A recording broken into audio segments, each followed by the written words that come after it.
So it's the hot one today. It is absolutely boiling. There's not a cloud in the sky, and really what you should be doing is sitting in the shade with a nice cold drink and an ice lolly, not up the allotment. However, there are a few jobs to do and they're all starting to pile up. I need to put my Swiss chard seedlings in. I also need to make a support for my gherkin. And the weeds are starting to pile up now, and there's also a lot of tidying up to do. And I also have a new cooker so I can make lunch up the allotment, and a cup of tea, although it might be a bit too hot for tea. We'll see later on.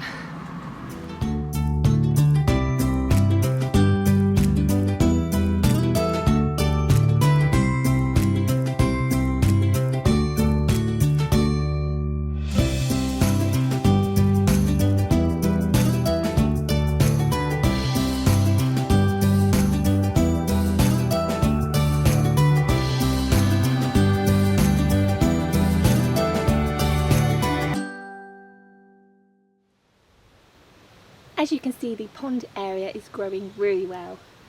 The wildflower seed mix which I put around the edge, that's growing really fast. The only problem with that, however, is I don't know which ones are weeds and which ones are flowers. So later today I'm going to have a good look through the books, find out which ones are weeds and hopefully pull them up, because obviously I don't want them spreading their seed around this area. But on the other hand, I don't want to be pulling up flowers which I think are weeds. So I'm going to look into that before I touch it, but it's growing really well. And the calendulas and the cosmos and the verbena, they're growing really, really well. The sunflowers are starting to die off now, but hopefully they'll shoot back up again. The pond, however, is starting to get a little bit dirty. Now, because when we cut the grass, some of the grass goes into the water and some of the petals fall down into the water, so there's a lot floating on the surface, so my job today is to clean it.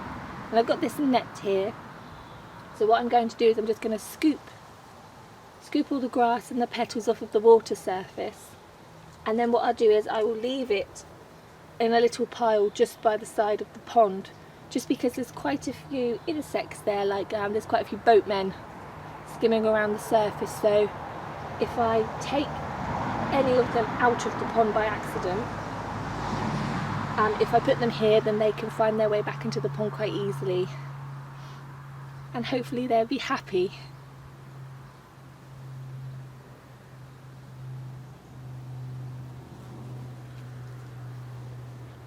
There's a lot of grass, so I'll just leave it in a pile here.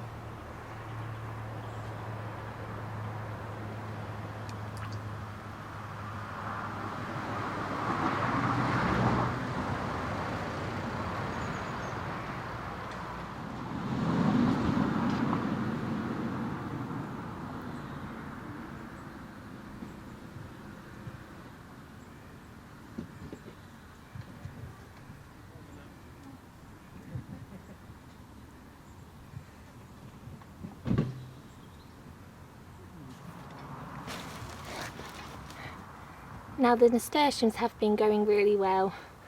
I put a few in the brassica bed for the companion planting, and I had a few spare, so I put them in some pots just to make them look pretty. Now they have been flowering like crazy, and there are a lot that need to be deadheaded. Now that's just a matter of taking the deadheads and cutting them off. Now you should really do this when the plants start to die off, just because it encourages new growth. So there will be new flowers, and hopefully they will last longer into the year as they will continue to bloom. Now I need to do this to all the nasturtiums. The roses need deadheading, and the cosmos and the calendula. All the flowers on the plot need deadheading really. But after I've done that, I will plant the Swiss chard seedlings, because they desperately need to be planted now. And then I'll probably have some lunch.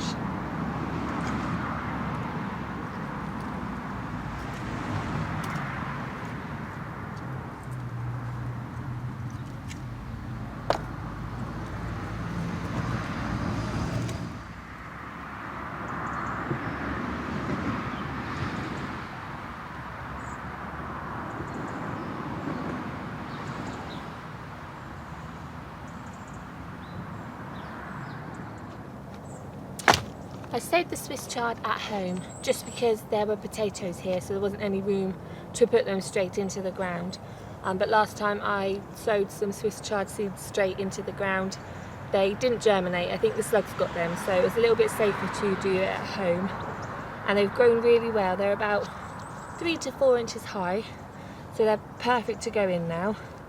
This is the Bright Lights variety, and there's about 30 plants here, and about 3 of them are yellow, the rest of them are pink, which, I mean, it doesn't really matter what colour they are. Now, I am already growing Swiss chard in the fruit cage, but because we love it so much, I thought I'd put some more in. And also, it's really good for you. It's high in calcium, and there's lots of vitamins packed into them, so it looks pretty and it's good for you. So I will be putting about 4 rows of Swiss chard here, if there's enough. There should be enough.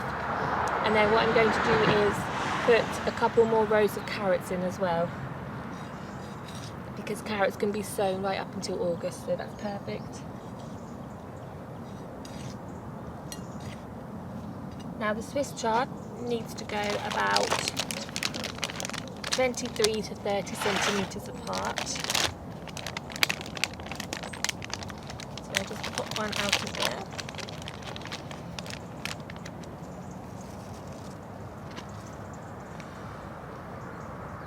And then just tease the roots apart gently.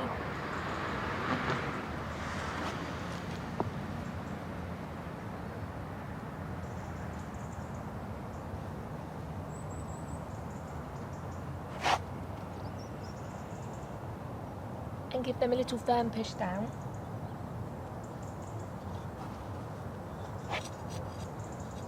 And then it's 30 centimetres apart, just so they can grow nice and big.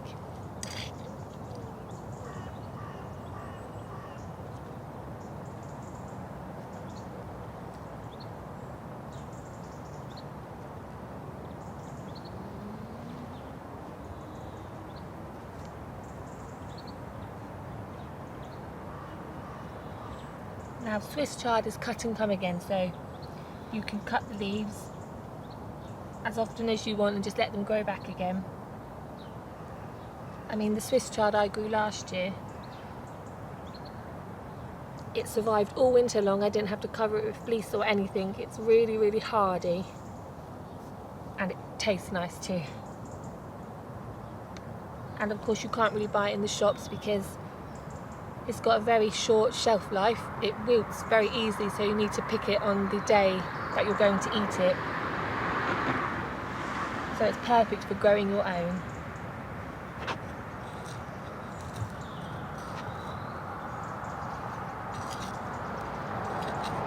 So another one 30 centimetres apart, and then the rows also need to be 30 centimetres apart as well.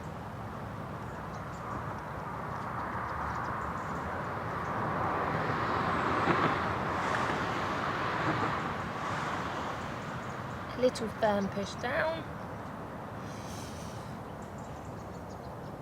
and then I will just keep doing this until all my rows are done.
Right, it's lunchtime. Now I've just picked some Swiss chard, fresh from the pot, and I'm going to be making a Swiss chard omelette with cheese and bacon. There's nothing better than picking the ingredients fresh from the pot and cooking it up. And now I've got my new cooker. I'll be making lunch up here more often.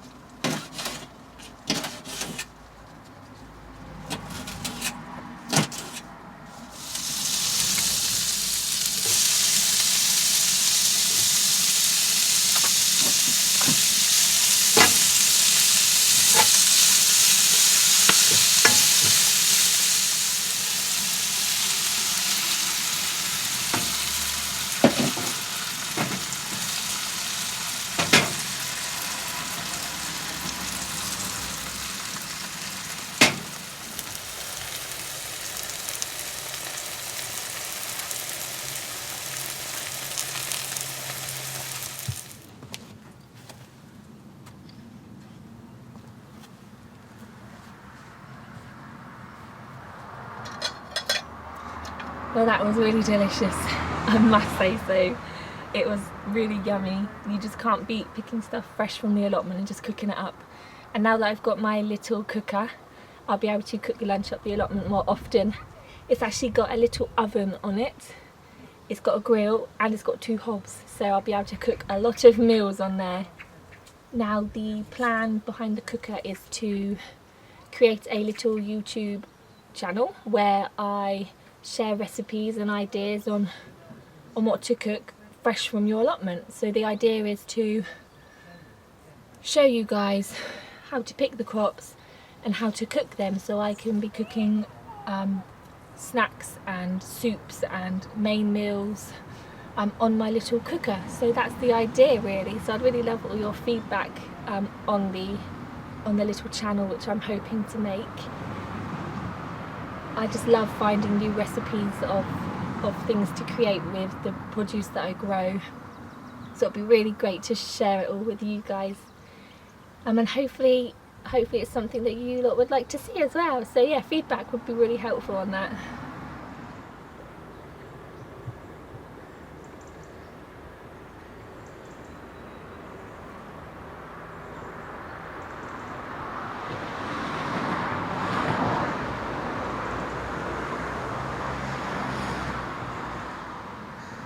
So today I'll be making the support for my gherkin plant. Now it's actually grown to about 1 foot now and is desperately trying to cling on to something, so it's about time that I made the support for it. This will just be a simple support which will just lean up on the fence. Now I'm going to use the offcuts that I used for my hazel archway. There's quite a few hazel left over, so I thought I'd just use that. So I've cut it down to size. It's a very simple structure. It's just a rectangular shape with more hazel twigs running vertical up. And then I'm also going to put 3 crossbars in just for a bit of extra stability. Now I'll be using a few nails just to secure the twigs together, and then I will use some twine just to wrap around the joints just so they're a little bit more secure.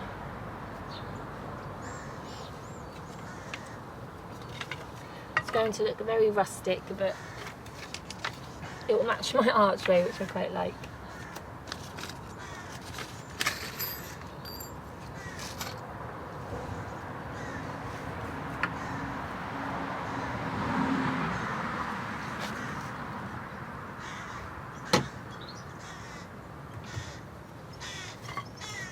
So I'll just bang it into this one first.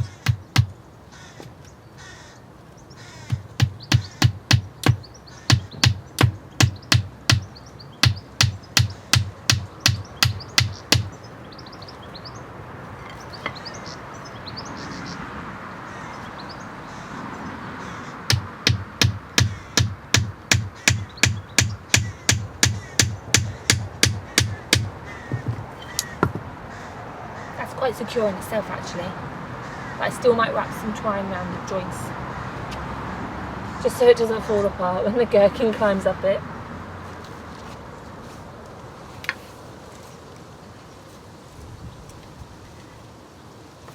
So I'll just bang another nail into this side here.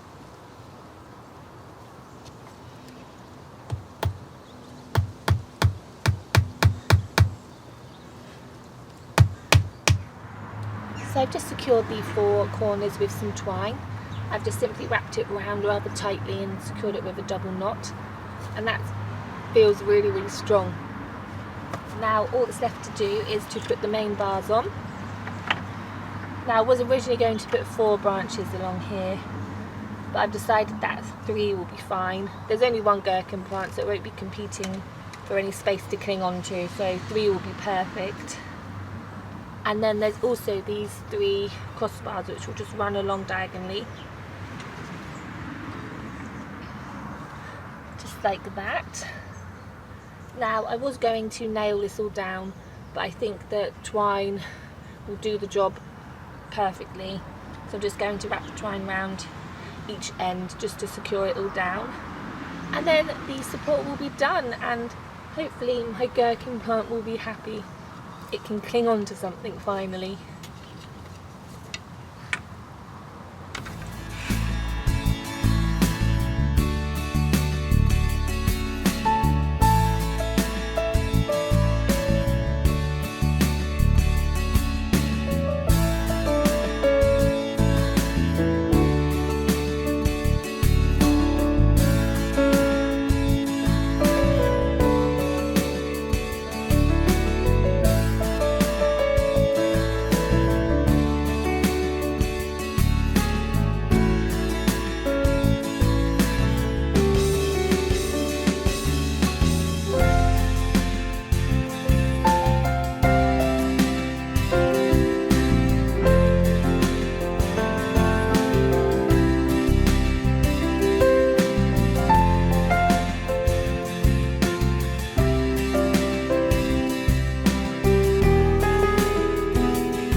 And it's done.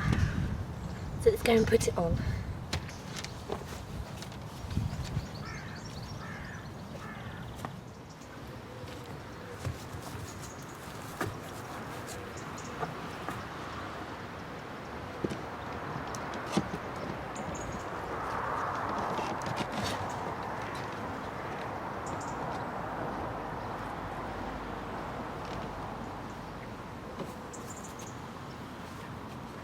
So that fits in there nice and snug.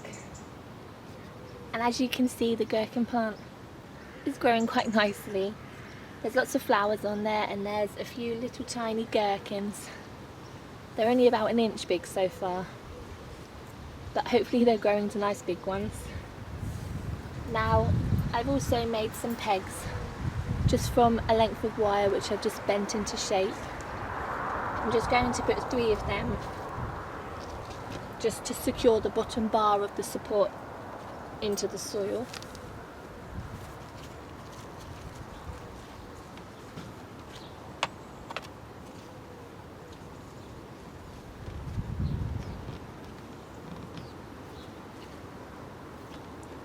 And then that's all done. Hopefully the gherkin will be much happier now.